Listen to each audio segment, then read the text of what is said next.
Ici, la voix de l'Amérique.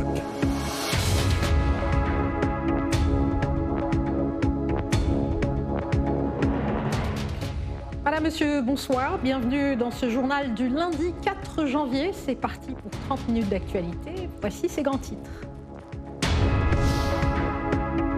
L'autre tour d'horizon commence au Niger. La commission électorale annonce un second tour de l'élection présidentielle en février.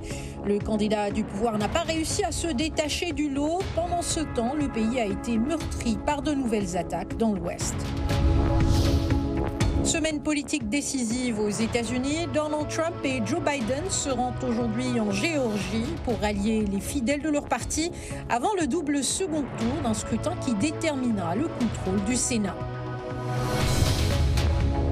Et puis ce week-end, le Washington Post a publié le contenu d'un appel téléphonique. Le président américain Donald Trump y plaide auprès des responsables électoraux de l'État de Géorgie pour lui trouver suffisamment de voix pour annuler sa perte cruciale contre le président élu Joe Biden.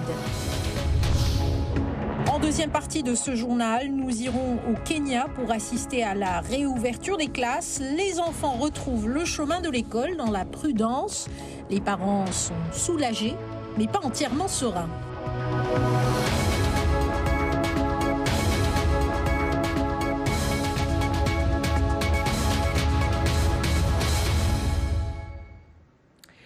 On ouvre ce journal au Niger où, malgré les pronostics, la course au fauteuil présidentiel est loin d'être terminée. On se dirige vers un second tour où s'affronteront Mohamed Bazoum, fidèle lieutenant du président sortant Mahamadou Issoufou, et l'ancien président Mahaman Ousmane. Sur place, notre correspondant Abdulrazak Idrissa a recueilli les réactions des deux camps. Même si son objectif de passer dès le premier tour n'a pas été atteint, Mohamed Bazoum, porte-étendard du parti au pouvoir, qualifie son score de fabuleux. J'ai eu l'insigne privilège de recueillir 1 879 543 voix, soit 39,33% des suffrages exprimés valables.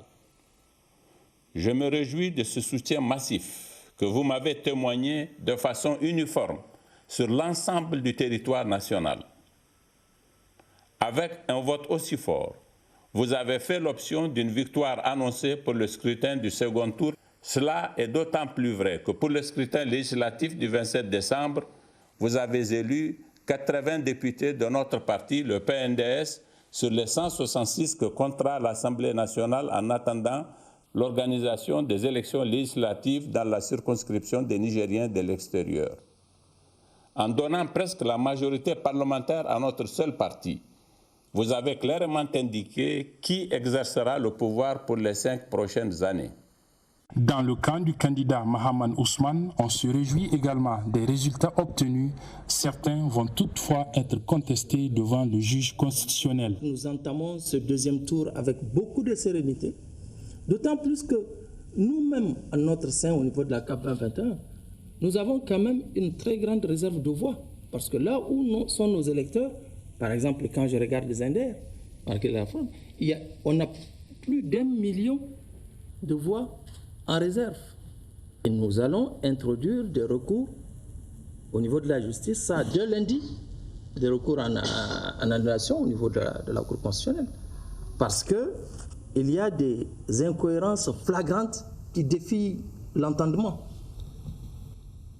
Et il y a des endroits où des vols ont été perpétrés, d'urnes et tout, des attaques, mais on nous a sorti des résultats.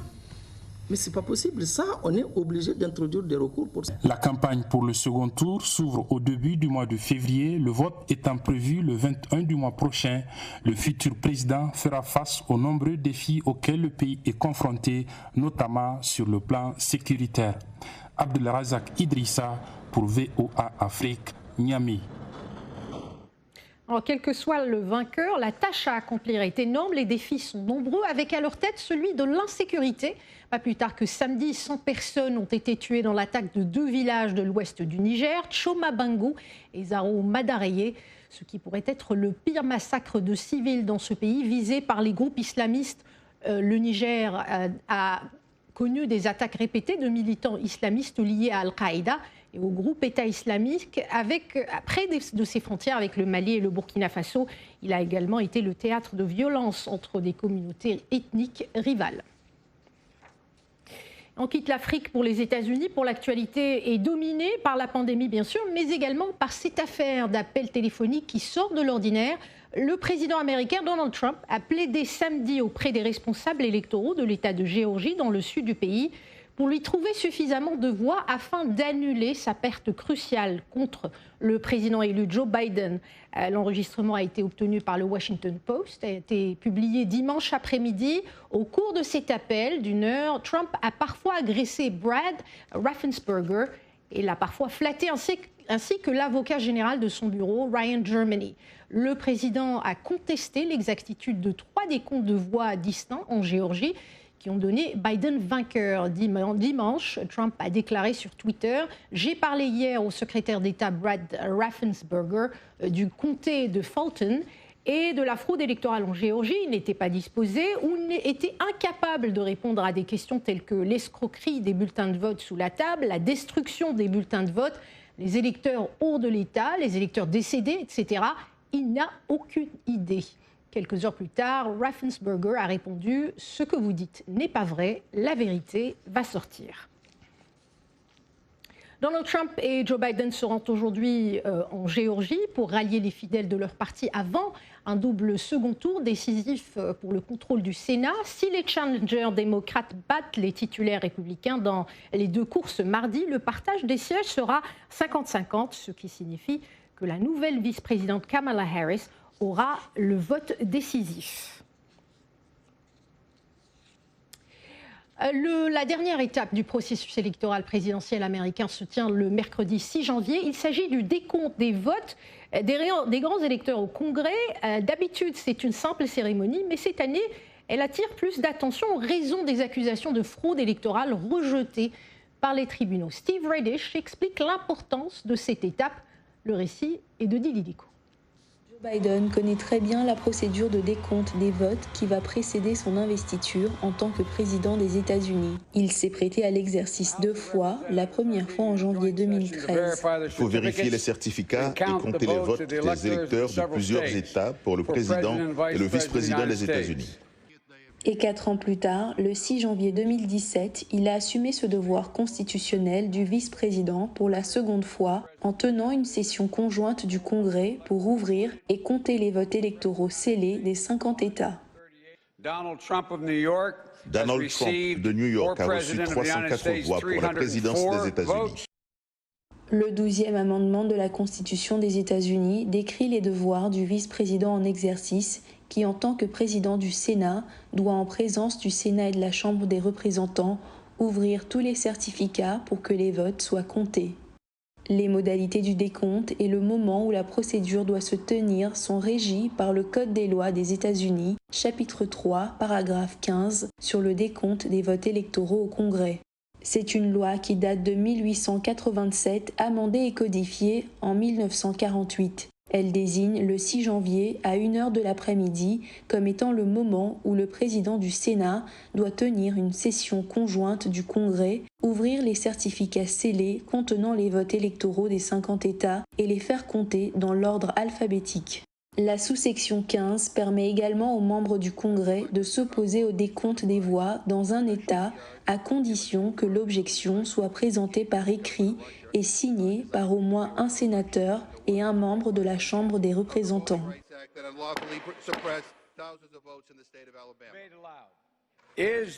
L'objection est-elle écrite et signée non seulement par un membre de la Chambre des représentants, mais aussi par un sénateur? Monsieur le Président, l'objection est écrite et signée par un membre de la Chambre des représentants, mais pas encore par un membre du Sénat des États-Unis. Dans ce cas, l'objection ne peut être reçue. En 2005, le décompte des voix électorales a été suspendu pour la 2e fois de l'histoire lorsqu'une objection a rempli les critères requis. Un sénateur a-t-il signé l'objection? Un sénateur a signé l'objection. Une objection présentée par écrit et signée à la fois par un représentant et un sénateur est conforme à la loi selon le chapitre 1, titre 3 du Code des États-Unis. Les 2 chambres du Congrès se sont retirées dans leur chambre individuelle pour un maximum de 2 heures de débat suivi d'un vote à la majorité simple sur l'objection qui n'a pas été retenue. Ils ont triché et truqué notre élection présidentielle. En dépit des allégations non fondées de fraude électorale avancées par le président Donald Trump, ce sera à son vice-président Mike Pence de présider le décompte des voix électorales qui déclarera Joe Biden vainqueur de l'élection présidentielle de 2020. Il est anticipé qu'au moins un membre de la Chambre, le républicain Mo Brooks de l'Alabama, et un sénateur, le républicain Josh Hawley du Missouri, présentent une objection lors du décompte des voix le mercredi 6 janvier. Mais avec une majorité démocrate à la Chambre des représentants, toute objection sera très probablement rejetée. Et on reste aux États-Unis pour faire le point sur la campagne de vaccination. Le pari était d'inoculer 20 millions de personnes contre le Covid-19 avant la fin de l'année. Le compte n'y est pas, mais la cadence des vaccinations devrait s'accélérer. Michel Quinn et Abdelrahman Dia. Plus de 350 000 personnes sont décédées du Covid-19 aux États-Unis.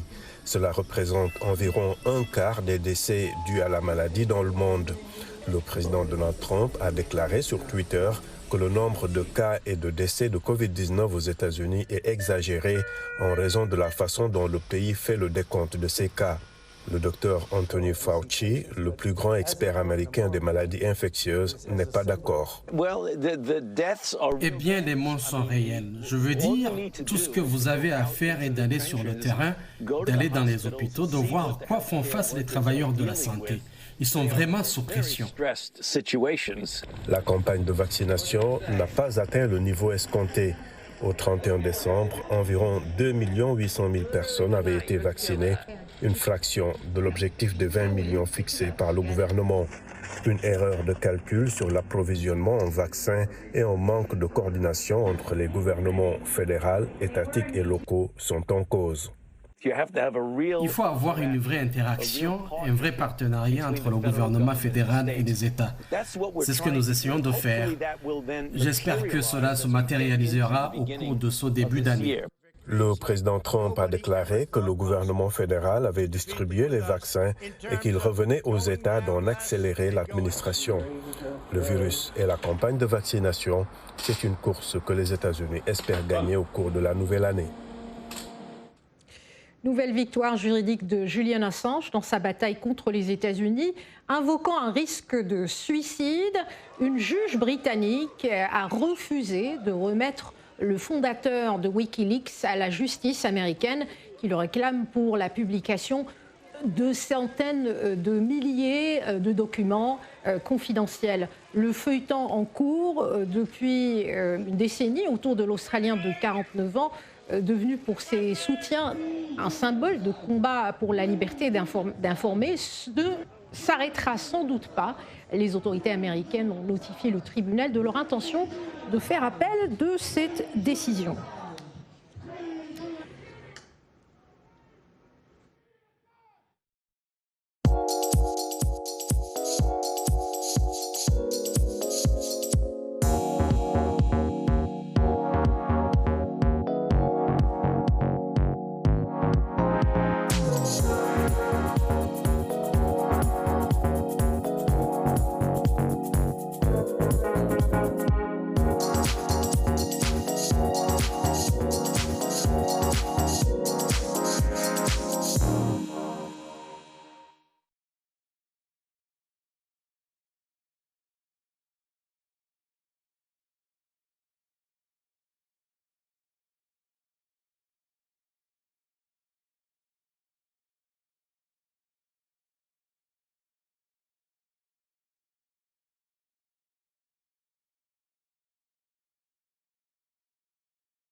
Merci de votre fidélité à VOA Afrique. Au Kenya, les enfants ont repris le chemin de l'école aujourd'hui. Après une interruption de 9 mois causée par la pandémie de coronavirus, c'est un grand soulagement pour les parents d'élèves qui retrouvent la liberté de se rendre au travail, mais aussi une source d'inquiétude car le virus pourrait se propager dans le milieu scolaire. Premier jour d'école de 2021 au Kenya, on retrouve ça tout de suite avec Yacouba Ouedraogo. Masque au visage, lavage des mains, et prise de température, ces élèves du primaire et du secondaire doivent désormais s'habituer à cet accoutrement et à ces gestes tant qu'ils sont dans la cour de l'école. Dans ces conditions, difficile de mesurer l'enthousiasme de ces enfants de retrouver les classes après 9 mois de vacances forcées dues à la pandémie du nouveau coronavirus. Pour les parents d'élèves, par contre, c'est un soulagement. Nous sommes restés longtemps à la maison avec l'enfant, environ 9 mois. Il y a eu beaucoup de défis parce que je suis un jeune parent qui doit se débrouiller et la mère aussi. Nous étions obligés de le laisser à la maison, mais maintenant que les écoles sont ouvertes, c'est mieux. Nous leur sommes reconnaissants et nous prions pour qu'ils soient en sécurité parce que le virus est réel. En tant que parente, je suis heureuse que les enfants soient de retour à l'école parce que nous étions vraiment inquiets concernant la pandémie. Nous souhaitions vraiment que nos enfants retournent à l'école et nous sommes vraiment heureux que nos enfants soient de retour à l'école. Une fois en classe, les masques restent sur les visages, aussi bien chez les élèves que les enseignants, mais pas de distanciation physique. C'est le petit bémol qui freine la joie des parents en cette rentrée des classes. Pour le moment, nous avons beaucoup peur parce que nous ne savons vraiment pas si d'autres enfants à l'école ont le virus ou même si les enseignants ont le virus ou même si le personnel de soutien a le virus. Donc nous avons cette peur, mais nous espérons vraiment le meilleur et nous continuerons de prier pour que nos enfants soient en sécurité. Si toutes les écoles du primaire et les collèges ont fait leur entrée ce lundi, les universités, elles, ont eu la liberté de rouvrir quand elles voudront. Le Kenya a enregistré près de 97 000 cas et plus de 1600 décès imputés au nouveau coronavirus depuis le début de l'épidémie. Les autorités ont prolongé ce week-end le couvre-feu de 22h à 4h jusqu'au 12 mars. Avec la pandémie de Covid-19, le recours aux réseaux sociaux et à la technologie atteint des niveaux sans précédent. Mais à certains égards, la technologie n'a pas permis de combler toutes les attentes. Voyons cela dans ce reportage de Michel Quinn. Le récit est de Mohamedou Oumfa. Les gens se sont tournés vers la technologie comme jamais auparavant pendant la pandémie de Covid-19. Pour le travail, les études, les visites médicales ou rester proche des amis et de la famille. Pour le meilleur et pour le pire, la technologie a montré comme jamais auparavant le rôle important qu'il peut jouer dans nos vies. Il ne fait aucun doute que pour des millions de personnes, la technologie a été une bouée de sauvetage. Eric Ries est un entrepreneur rompu aux questions d'innovation. Au début de la pandémie, il était ravi de voir des entreprises de technologie et les entrepreneurs passer à l'action en essayant d'apporter des solutions. Au printemps, Google et Apple ont créé un partenariat historique pour permettre aux utilisateurs des smartphones de savoir s'ils ont été exposés au virus. Mais ensuite, les projets ont stagné. Une application issue du partenariat Google et Apple n'a été lancée en Californie qu'en décembre. Nous devons reconnaître que tout cet effort est un échec car nous avons mis tellement de temps à mettre sur pied l'une de ces applications. Aurait-on seulement imaginé au début de la crise que les applications de suivi des contacts seraient disponibles en même temps? Ce que je veux dire, c'est que l'un d'eux est un travail scientifique herculéen et l'autre est relativement facile. Selon Ries, ces efforts ont été compliqués par un manque de coordination entre les gouvernements, un manque de connaissances dans les milieux technologiques de ceux qui prennent les décisions au niveau local et la meilleure façon de les atteindre. Il n'y avait personne avec qui interagir alors que cet horrible virus attaquait des gens. Ce n'est pas quelque chose sur laquelle la Silicon Valley est particulièrement douée. Nous sommes habitués au modèle de gens loup solitaire, vous savez, comme un nouvel innovateur. Et nous n'avons pas réussi, nous n'avons pas fait un très bon travail à ce sujet. Kamika Dempsey est membre du groupe de travail sur la technologie et le Covid-19 créé pour connecter les développeurs et les gouvernements. L'accès inéquitable à la technologie a été, selon elle, l'une des faiblesses pendant la pandémie. Il y a des gens qui vivent dans des communautés rurales du pays qui n'ont pas réellement accès au haut débit. Vous voyez des gens qui n'ont pas accès à des ordinateurs portables, des téléphones, des tablettes, etc. pour pouvoir se connecter, apprendre, travailler, faire les choses dont ils ont besoin. La pandémie a révélé, dit-elle, ce qui est important dans la technologie. La technologie aujourd'hui, à la lumière de cette pandémie, revient vraiment au cœur des meilleures innovations qui aient jamais vu le jour. Ils sont nés de la nécessité et résolvent un vrai problème pour des gens dans le besoin. La Silicon Valley a beaucoup appris de sa riposte face à la pandémie de Covid-19. Reste à voir les leçons qui en seront tirées pour l'année 2021.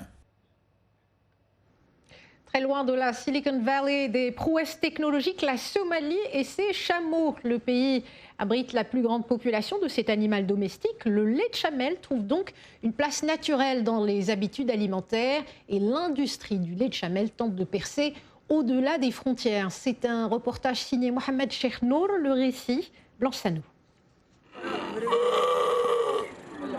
La Somalie est le premier producteur mondial de lait de chamelle.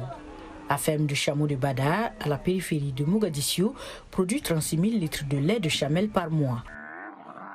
Le vétérinaire Abdirizak Miré dit que le lait de chamelle est sain et nutritif. Le lait de chamelle est une ressource nutritive que Dieu a donnée aux humains. Le lait de chamelle est riche en vitamines, protéines, calcium, fer et potassium. C'est un aliment complet. Connu en Afrique sous le nom de l'or blanc pour sa valeur nutritionnelle, le lait de chamelle fait partie de l'alimentation des Somaliens au quotidien. Je suis une cliente régulière ici et j'achète toujours un paquet de lait par jour. C'est la boisson préférée de ma grand-mère qui est assez vieille et de mon oncle aveugle. Boire du lait de chamelle nous garde tous en bonne santé. Djama Omar possède des chameaux et affirme que tout le lait produit généralement est destiné au marché local. Il n'y a aucun doute sur notre ambition d'exporter du lait de chamelle vers d'autres parties du monde, en particulier vers l'Occident, mais reste à savoir si la tâche sera facile. À mon avis, non, car la Somalie ainsi que d'autres pays africains sont confrontés à des difficultés d'exportation et ce que nous produisons n'est jamais apprécié. La réputation du lait de chamelle en tant qu'aliment complet s'est répandue à travers les villes africaines et même à l'international. Mais pour obtenir une certification pour l'exportation de ce lait vers les marchés étrangers demeure un défi. Le ministère somalien de l'élevage a déclaré qu'il travaillait sur une loi pour stimuler les exportations du lait de chamelle. À l'heure actuelle, notre pays n'a pas de structure formelle d'exportation du lait de chamelle et ce qui sort du pays est rare. La demande locale reste élevée. Néanmoins, nous élaborons une politique nationale et après avoir été discutée au Parlement, approuvée par le cabinet, et si le président est d'accord, alors la Somalie aura une loi qui nous permettra d'exporter du lait de chamelle. Le ministère prévoit également de construire des centres de collecte et d'entreposage frigorifiques pour s'assurer que le lait est bien conservé pour atteindre de nouveaux marchés. Et pour clore ce journal, direction le Pakistan pour découvrir l'art du camion qui prend son envol. Avec des motifs élaborés et flamboyants, l'art du camion pakistanais est devenu l'une des exportations culturelles les plus connues du pays. Eh bien, il est aujourd'hui appliqué sur des avions. L'art du camion mélangé avec des thèmes autochtones a été utilisé pour promouvoir des problèmes sociaux dans certaines régions du pays. Les artistes espèrent peindre un avion Airbus ou Boeing à l'avenir. L'opportunité de travailler sur ces avions aussi gigantesques serait vraiment une expérience d'apprentissage, sans compter un coût publicitaire planétaire. Voilà, c'est tout pour aujourd'hui. Merci d'avoir suivi ce journal, l'un des premiers de 2021. Très bonne semaine à tous.